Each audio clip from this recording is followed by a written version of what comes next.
The entertainment career of Benny Hill turned him into one of the most recognizable comedic figures of 20th century television. His long-running sketch program mixed slapstick, parody, musical interludes, and fast-paced visual gags that crossed language barriers and reached international audiences. At its peak, the show became a global export, admired for its energetic pacing and memorable chase sequences, yet increasingly debated for its portrayal of women and reliance on outdated stereotypes. While audiences once embraced its lighthearted tone, shifting cultural attitudes toward representation and comedy gradually reframed how the series was viewed. Behind the laughter, discussions about taste, respect, and changing media standards began to overshadow the show's earlier popularity.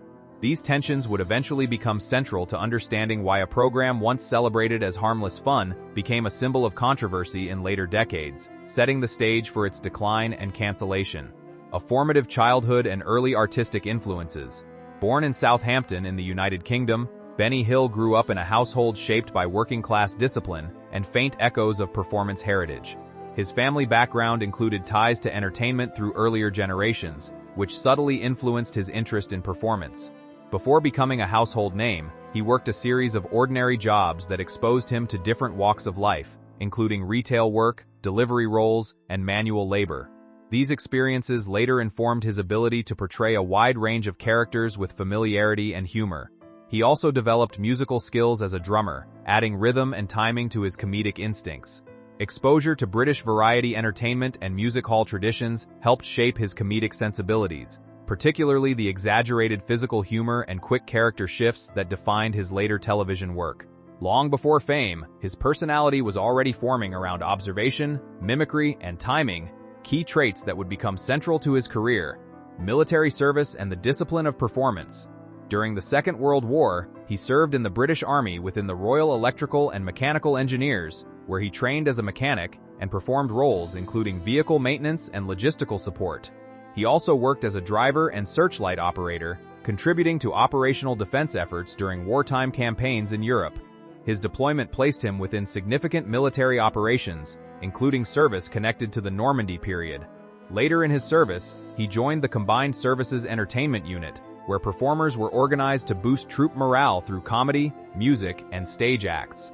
This environment allowed him to develop confidence in live performance under varied and often challenging conditions. The experience sharpened his timing and stage awareness, while also reinforcing his ability to adapt material for different audiences. The discipline and structure of military life, combined with performance exposure, created a foundation that would later support his transition into professional entertainment after the war ended. Radio beginnings and early television opportunities. After the war, he entered the entertainment industry through radio, appearing on programs that showcased variety acts and comedic sketches. His early broadcast work demonstrated strong timing and adaptability, helping him gain attention in a competitive field. Although some performances received mixed reactions, he steadily refined his style through repetition and experimentation. Radio provided an important platform for developing vocal delivery and comedic pacing without visual support. As television began to grow in popularity, he transitioned into the new medium, where physical comedy and visual expression expanded his creative possibilities. Early television appearances allowed him to experiment with character-driven humor and situational sketches that would later become signature elements of his style. This period marked an important shift in his career trajectory, as he moved from audio-focused performance into a visual format that would eventually define his global reputation as a comedic performer. Birth of a television institution. The launch of his television program in 1955 on the BBC marked a turning point in British comedy broadcasting.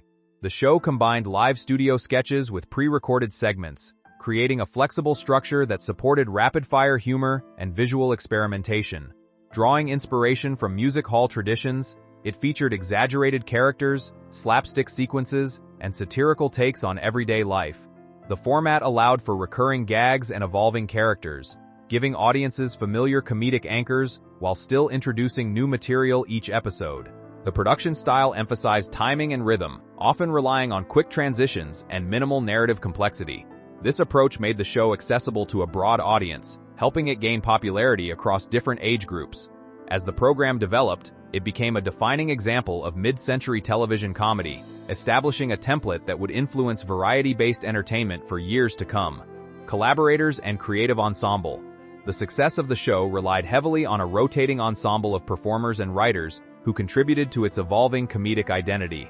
Regular collaborators included actors such as Jackie Wright, whose physical presence and expressive reactions made him a recurring figure in visual gags, alongside other supporting performers who populated sketches with distinct character types. Writers played an equally important role in shaping material, contributing ideas and refining comedic timing behind the scenes. This collaborative environment allowed for experimentation with different comedic styles, from slapstick to parody and situational humor.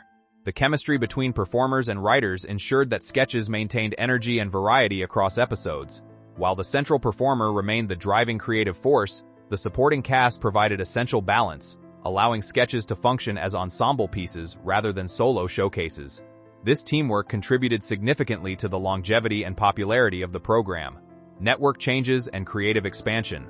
During the late 1950s and 1960s, the program briefly moved between broadcasters, including experiments with ITV and ATV, reflecting an evolving television landscape in Britain. These transitions provided opportunities to test new formats and production styles, while also reaching different audience demographics. Despite changes in network homes, the core comedic identity of the show remained consistent, relying on physical humor and sketch-based storytelling. These years served as a period of refinement, where production techniques and comedic pacing were adjusted to suit changing broadcast standards. The flexibility of the format allowed it to adapt without losing its recognizable style. This phase also contributed to growing confidence in managing larger productions and more complex sketches. By the end of this period, the show had established itself as a recognizable presence in British television comedy. International success. Under Thames Television, a major transformation occurred when the program moved to Thames Television, which introduced longer specials and higher production values. This shift allowed sketches to become more elaborate, with extended sequences and enhanced visual storytelling. The new format contributed to international distribution, and the show eventually reached audiences in more than 100 countries. Its reliance on physical comedy made it especially effective across language barriers, allowing humor to translate globally. This era marked the peak of its popularity, as the program became a widely recognized cultural export. Musical interludes, chase sequences, and character-based sketches combined into a distinctive entertainment style that resonated with diverse audiences. During this period, the performer became an internationally recognized figure in television comedy, securing a lasting reputation in the genre. Signature style and visual comedy techniques. The show became widely known for its distinctive visual comedy techniques, particularly its famous closing chase sequences. These segments often featured rapid movement across varied locations, enhanced by undercranked filming that created exaggerated speed and chaotic motion. Physical humor, visual distortion, and tightly timed editing contributed to a controlled sense of chaos that defined the program's identity. Costumes and recurring character archetypes reinforced the spectacle, making each sequence feel like a culmination of escalating comedic tension. Music played a central role in maintaining rhythm and energy, guiding transitions and emphasizing movement. This style of humor became one of the most recognizable aspects of the series and influenced later sketch comedy productions. The emphasis on visual storytelling ensured accessibility across international audiences, reinforcing the show's global appeal. Recurring characters and shifting cultural perceptions. Recurring characters became a hallmark of the show, with performers like Jackie Wright frequently appearing in slapstick situations that relied on physical contrast and exaggerated reactions. These recurring figures helped establish continuity across episodes and allowed audiences to recognize familiar comedic archetypes. Over time, however, cultural attitudes toward representation and humor began to shift. Certain portrayals and repeated comedic motifs were increasingly viewed as problematic by critics, who argued they relied on outdated stereotypes or objectification. What had once been broadly accepted as mainstream comedy gradually came under greater scrutiny as social expectations evolved. This shift reflected wider changes in television standards and audience awareness. The tension between traditional slapstick humor and modern sensibilities became an important lens through which the show was later reassessed. Cultural backlash and decline of popularity. By the late 1980s, the program faced growing criticism as audience expectations and media discourse shifted. Certain sketches were highlighted by critics as examples of humor that no longer aligned with contemporary standards, particularly those involving suggestive content or stereotypical portrayals. While the show maintained a loyal following, its reception became increasingly divided. Broadcasters and producers faced pressure to reconsider content that appeared inconsistent with changing cultural norms. Discussions around taste, representation, and appropriateness in comedy became more prominent in public debate, and the program was frequently cited in these conversations. Over time, these factors contributed to reduced broadcast presence and eventual cancellation. Rather than a single defining incident, its decline reflected a gradual transformation in cultural and institutional attitudes toward televised comedy. Influence on modern sketch comedy and television language. Even after its removal from regular broadcasting, the creative structure popularized by Benny Hill continued to influence sketch-based television and comedy production techniques. The rapid pacing, reliance on visual storytelling, and minimal dialogue-driven humor helped establish a format that could be easily adapted across different countries and formats. Later sketch shows and variety programs borrowed elements such as quick-cut editing, exaggerated physical performances, and recurring character archetypes that required little narrative setup. This approach proved especially useful in international markets where language differences could otherwise limit comedic accessibility. The use of music to drive comedic timing also became a recognizable production technique in later television comedy, reinforcing rhythm as a core element of humor delivery. Even digital-era comedy, including short-form internet sketches, reflects echoes of this structure, where visual immediacy and rapid punchlines dominate. While modern audiences often reinterpret these techniques through updated cultural expectations, the underlying mechanics of timing and physical exaggeration remain a clear part of its legacy in global entertainment history. Reassessment, modern criticism, and enduring debate. In contemporary media analysis, the work associated with Benny Hill is often examined through a more critical cultural lens, focusing on how humor reflects the values of its time. Scholars and critics frequently debate whether the program should be viewed primarily as harmless slapstick entertainment or as an example of media that reinforced outdated gender roles and stereotypes. This reassessment does not erase its historical popularity, but instead places it within a broader conversation about how comedy evolves alongside society.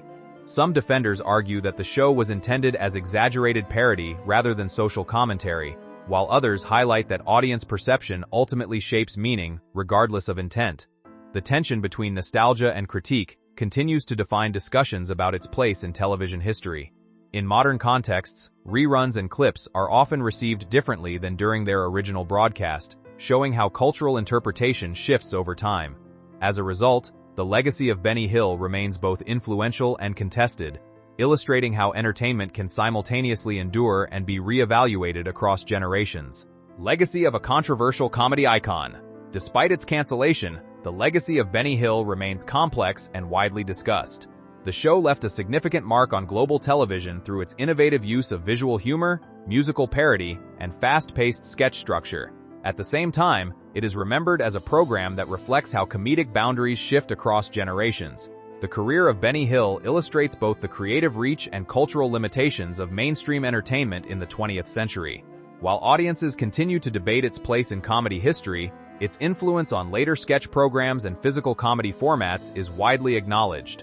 Ultimately, the series stands as both a milestone in television history and a reminder that evolving social values continually reshape how entertainment is understood and remembered. Top of form, bottom of form.